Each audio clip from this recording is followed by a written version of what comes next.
E ficou muito fácil falar do Criciúma. Mas é mais fácil falar por ser amador, Beto? Olha, eu tenho, na verdade, eu me preparo, né?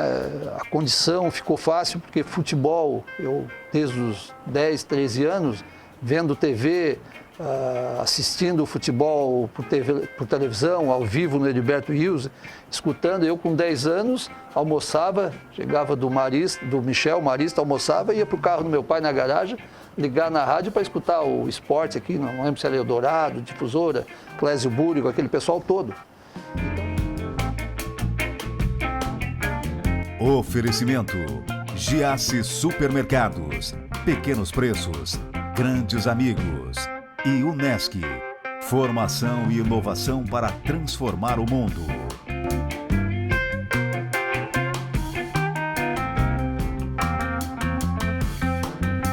Olha, o cara que está aqui comigo é um grande empreendedor, vários negócios, mas o negócio mesmo que ele curte falar é futebol. Beto Locks, tudo bem? Que prazer.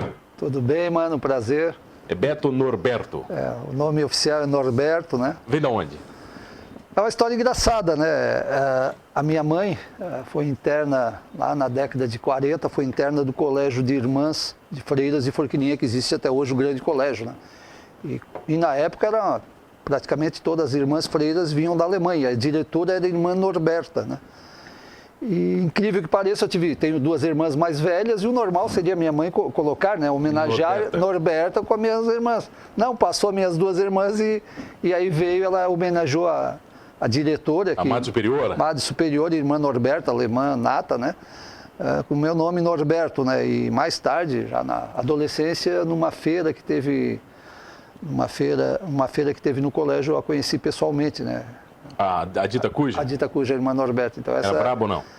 Alemã, tem cara de brabo, hein? Imagina na década de 40, 50, 60, como educadoras, tinha a parte de colégio e tinha a parte que tinham aula e retornavam para suas casas e a parte de internato, que ficavam lá, eles só vinham nas férias para Criciúma, que era o caso da minha mãe, era em Forquilinha, imagina, né? Aquele tempo, a questão de estradas, trânsito, locomoção, né? Então aí veio o meu nome, mas desde de novo, né? Tudo Norberto, Gilberto, Roberto, Beto Locks. Virou Beto. Se me chamar Norberto, eu olho para trás para ver quem é, né? Beto, você tem vários negócios na história aqui. Sim. Eu vi aqui que a carreira é grande, já inventou muita coisa. A ficha é grande, né? Você começou como o quê? Eu sou engenheiro eletricista, né? Comecei na PUC, depois fiz vestibular para a UFSC. Engenheiro eletricista de botar tomada, é esse? Por aí. Mais ou menos esse. Projeto elétrico, residencial, predial, industrial, né? Me formei na UFSC e o meu primeiro emprego, meu pai trabalhou, Luiz Locks, trabalhou 50 anos na antiga CCU, que hoje é a Indústria Carbonífera Rio Deserto, parte de mineração. Naturalmente eu me encaixei lá. Entrei como engenheiro eletricista, fiquei 2 anos e por opção, né? Para buscar ser empresário no Brasil, né? Saí depois de 2 anos e a mina é interessante, né? Para mim era muito fácil, né? O pessoal pergunta, já estendendo um pouco, o pessoal pergunta, mas como era acostumado com meu pai... Era o teu mundo aqui. Meu pai começou no escritório e lá atrás optou por... Seria o engenheiro antigo, o capataz geral, né? Optou, acreditou e cresceu dentro da empresa. Então, desde os 6, 7 anos, eu... Não sei se era aos sábados, a gente ia junto. Descendo mina? Daquele tempo, já não sei se com 8, 9, 10 anos se descia, né? Para conhecer. Então, eu tinha uma identificação para mim tranquilo. Então, depois fiz estágio também. Então, quando eu fui trabalhar de engenheiro eletricista, nós, né? Tinha o engenheiro mecânico, tinha o engenheiro de minas, o engenheiro de segurança. O engenheiro eletricista era praxe porque a maioria da questão elétrica, da questão mecânica, está no subsolo. Não tem como, né? Na superfície é o lavador. Tinha que descer mesmo? Sim. Não dava medo, Beto? Não, é o que eu te disse, essa minha identificação, né? O meu pai, e aquele tempo podia frequentar a empresa, aquela coisa toda, muito tranquilo, né?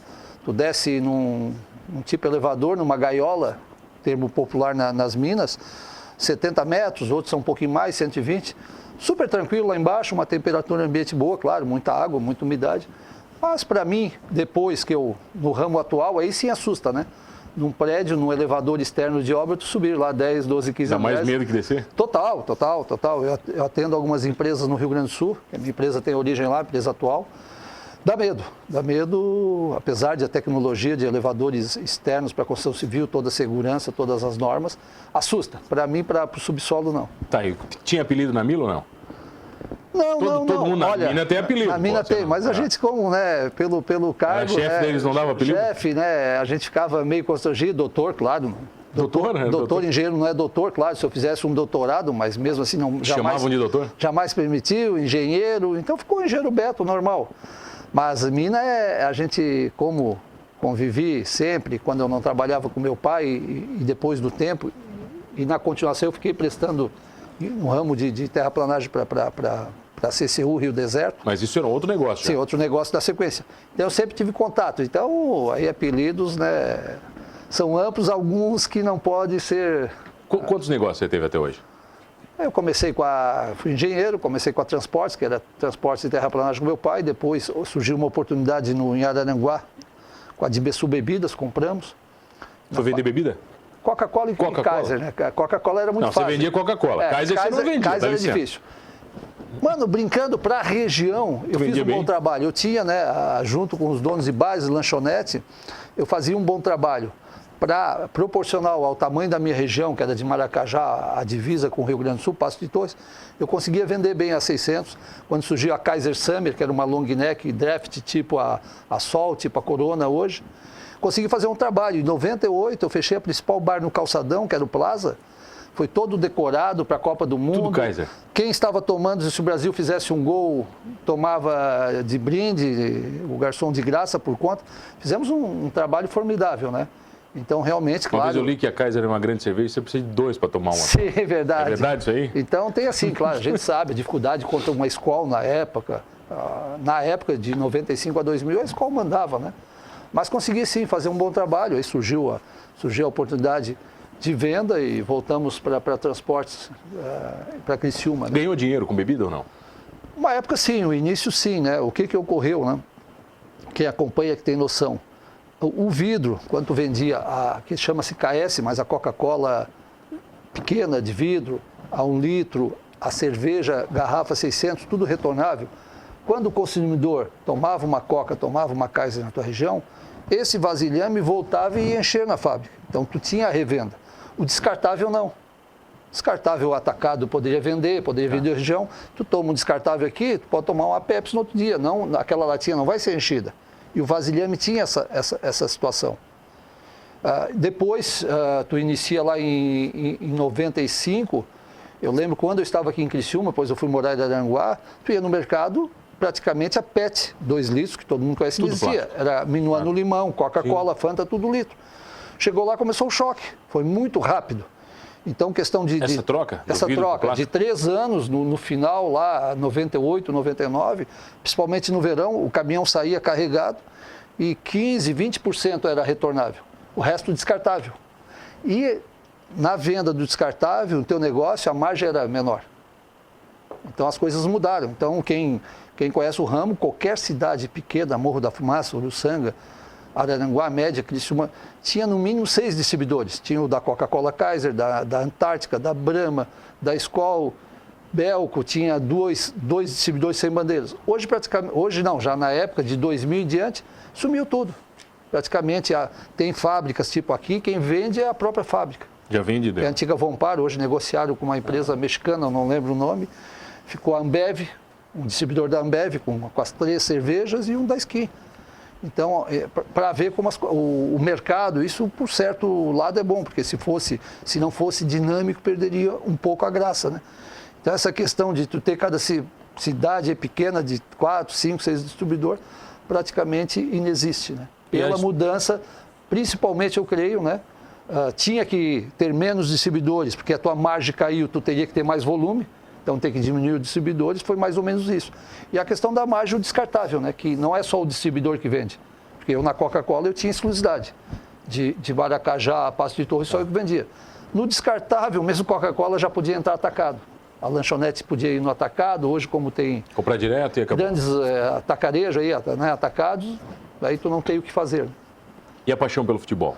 Sempre esteve envolvida nisso tudo? Justamente, aí começa lá pelo meu pai. Meu pai trabalhou 50 anos, que era Boa Vista, Companhia Boa Vista, depois Companhia Carbonífero Sangue e Rio Deserto, né? Tinha o time da Boa Vista. E meu pai tinha um clube, meu pai foi diretor por anos. Era com a camisa igual ao Flamengo, né? Boa Vista Esporte Clube, uma coisa assim. E lá com meus 7, 8 anos eu comecei a acompanhar, meu pai diretor, os campeonatos da Alarme. Né? Se jogava contra o Itaúna, contra o Treviso, contra o Mineirasil. Só clássico. Só clássicos. Comerciário eu não lembro na época se estava disputando nessa fase que eu acompanhei o Amador. Era muito bom aquele tempo. Hoje, já para mim, eu já deixo um pouco de lado o futebol amador, mas eu gostava muito. Tinha, por exemplo, o Itaúna, né, de Siderópolis, era em comparação aos outros times, era quase um profissional na época. Tinha grandes jogadores, mas era gostoso o futebol, a gente assistia no campo do Boa Vista, né? E saía também em jogos fora. Então começou a minha paixão pelo futebol. E o meu pai era flamenguista, né? Todo mundo aqui sabe por quê, porque a rede de TV aos domingos à tarde era praticamente o Campeonato Carioca, do que é um pouquinho mais novo não lembra disso. E se apaixonava, então era Flamengo, mas quando o Comerciário voltou, em 77, eu tinha 13, 14 anos, sempre sócio com meu pai, virou uma cachaça, né? O Comerciário, depois o Criciúma, e com a estrutura do Criciúma, eu particularmente, né? Esqueci o resto. Esqueci o Flamengo e sou um que brigo fortemente para não ter dois times. Eu digo, se tu gosta, é apaixonado pelo Criciúma, não pode ter um time amante, né? Que acontece muito. Mas hoje faz um bom tempo, só torço pelo Tigrão, pelo Criciúma, mas, sou fanático. Beto, tem muita gente aqui que o amante é o Criciúma. Infelizmente, né? Acontece mesmo, ainda se aceita, né? Pessoal que principalmente aqui é uma invasão, né, de gaúchos, né? Pela questão econômica do nosso estado, proximidade com a Criciúma, com o Rio Grande do Sul. Aceita quando vem de fora, que é um Grêmio, Inter, a pessoa vem do Rio, São Paulo, de outras cidades, se aceita. O que eu não aceito é o morador, né, nato de Criciúma é ter dois times, né? Eu bato forte nisso, sou crítico e acho que tem que ser lançado, o Criciúma tem que fazer campanhas fortes, né? Se nós queremos, né, um time forte, não tem como, né, torcer para outro time, né? Vamos falar disso na volta, pode ser? Pode, tranquilo. Eu tenho o prazer de receber ele, empreendedor, torcedor do Tigre, comentarista esportivo Beto Locks, aqui no Manos Talk Show. É rapidinho, eu já volto. Voltei aqui no Manos Talk Show e você já sabe, comigo, Mano Dal Ponte, 2 entrevistas sempre inéditas, todas as noites, na RTV Criciúma, canal 19.1 da sua TV aberta, 527 da NET Criciúma, online no portal rtv.com.br.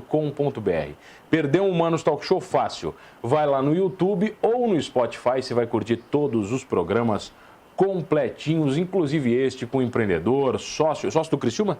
Sócio do Criciúma. Sócio fanático pelo Tigre. Fanático e conselheiro do Criciúma. Conselheiro também? Beto Locks. Vem cá, vamos falar do tabelando. Você falou que queria falar do tabelando?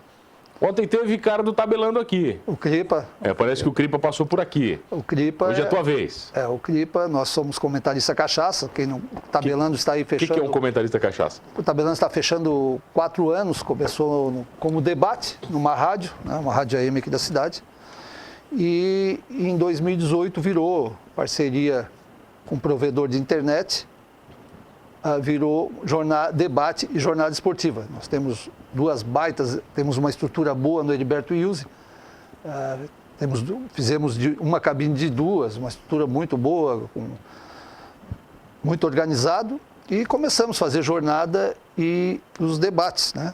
Através das fanpages. E lá atrás, quando me chamaram, eu pertencia ao grupo de Aranguá, os Tigres de Aranguá, hoje eles são desaclaudiados, né, no perfil do grupo. Entendeu? Esse desaclaudiado, um protesto contra o Cláudio Gomes, tá, né? E me convidaram. Mas tem gente pedindo a volta do Cláudio. Já tem gente pedindo a volta do Cláudio. Já tem gente pedindo a volta, vai. E começaram, eles alugaram um espaço na rádio às quintas à noite, e eu disse, quem sou eu lá, né? Eu gosto muito do Criciúma, sou apaixonado, mas quem sou eu para entrar mas te convidaram do nada? Éramos amigos, era um projeto de torcedores, na verdade. Quem te convidou? Na época foi o Matheus e o Lucas, né? O Mastella?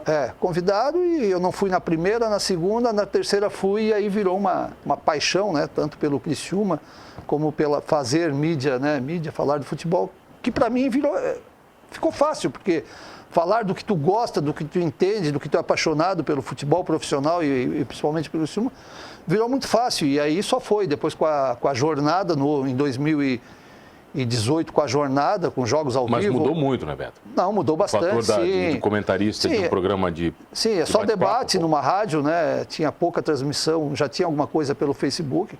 A concepção mudou muito, né? Crescemos e assim, é muito prazeroso, né? Tu estar no Heriberto Wilson, eu que fiquei de 1977 a 2017, dá quanto aí que não me falha? 30 anos, né? 40 anos, se não me falha a matemática aí de cabeça.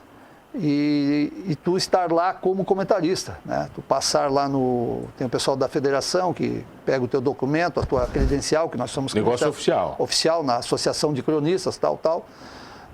Adentramos a cabine e isso não tem igual tu sair da arquibancada para vir para a parte da imprensa, né? Imprensa esportiva. E eu me identifiquei muito fácil, eu sou muito crítico, né? Nós temos quem acompanha o Tabelando sabe que nós temos total liberdade de expressar, né? De sermos críticos na hora certa, de elogiarmos. E aí temos todo mundo conhece, o Matheus, que é jornalista, o Moisés, que está se formando em jornalismo, e eu e o Cripa somos o Cachaça, somos amadores, não somos profissionais, somos comentaristas amadores, que no convite encaixou o Tabelando, o Cripa junto com o Mastelo é sócio, e ficou muito fácil falar do Criciúma. Mas é mais fácil falar por ser amador, Beto? Olha, eu tenho, na verdade, eu me preparo, né?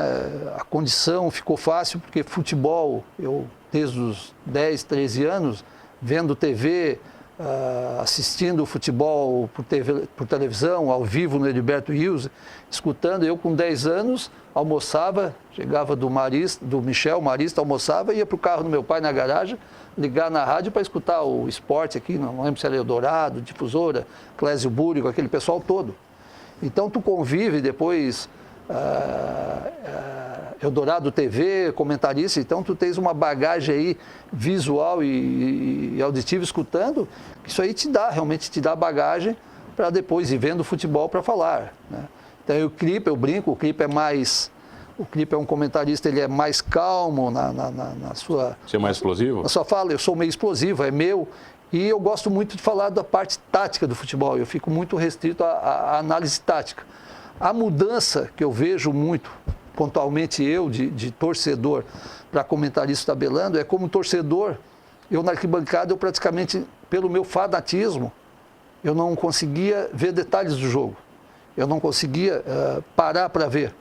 Normalmente, na minha vida toda, eu assisto o jogo em pé, quando eu estou como torcedor. Agoniado. Uma vez ou outra eu peço uma folga no Tabelando, que nós estamos em 3, tem o Aderson. E o ano passado, justamente, nós estamos em 2019, acho que eu fiz uma partida como torcedor. Claro que aí fico em pé mais calmo, não posso.